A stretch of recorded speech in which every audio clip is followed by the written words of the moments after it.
तो क्या हाल चाल है यार। उम्मीद करता हूँ आप सब खैरियत से हैं। मैं हूँ आपके साथ चांद मलिक और आप देखिए my YouTube channel CM fall ceiling. So friend, आज आपके लिए 15 डिज़ाइन लेके आया हूँ। उम्मीद करता हूँ आपको पसंद आएंगे, और अगर वीडियो पसंद आती है वीडियो को लाइक कीजिएगा और हमारे चैनल को सब्सक्राइब कर लीजिएगा। बेडरूम का डिज़ाइन है, यह 10 बाई 10 में भी आ जाएगा।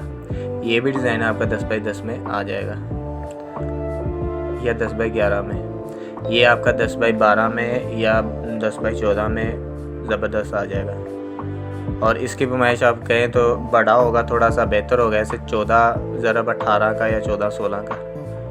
ये टीवी लॉन है और ये बेडरूम है 12 16 का। ये भी आप 10 बाई 10 में बना सकते हैं, 12 बाई 12 में बना सकते हैं। ये एक टीवी लॉन है, डबल फैन है।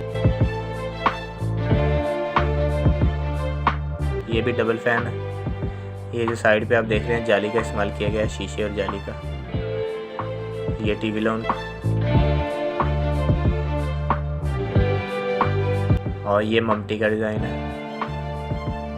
मैं कहता हूँ ये डिज़ाइन आपको पसंद आएंगे। डिज़ाइन पसंद आए तो वीडियो को लाइक कीजिए, शेयर कीजिए, हमारे चैनल को सब्सक्राइब कर लीजिए। मैं चलता हूँ, इंशाल्लाह मिलेंगे नेक्स्ट वीडियो में। तब तक के लिए अल्लाह हाफिज़।